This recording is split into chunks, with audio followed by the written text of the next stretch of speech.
আসসালামু আলাইকুম সুপ্রিয় দর্শক, এই মুহূর্তে আমি আছি লালমাই পাম্পে। এখানে দেখতে পাচ্ছি যে শত শত হুন্ডার ভিড়, কারণ এখানে হচ্ছে লালমাই পাম্পের মধ্যে রিসেন্টলি তেল দিচ্ছে।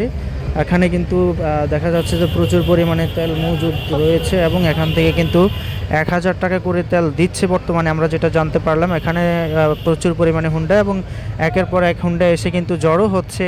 আমরা দেখতে পাচ্ছি যে তেলের ট্যাঙ্কারও আছে এখানে, প্রচুর পরিমাণে তেল আছে সম্ভবত। এখান থেকে 1000 টাকা করে গ্রাহকদেরকে দেওয়া হচ্ছে তেল। সারা বাংলাদেশে যে পরিমাণ তেলের সংকট দেখা দিয়েছে, আশা করছি যে সামনে তেলের সংকট কাটিয়ে উঠবে ইনশাআল্লাহ।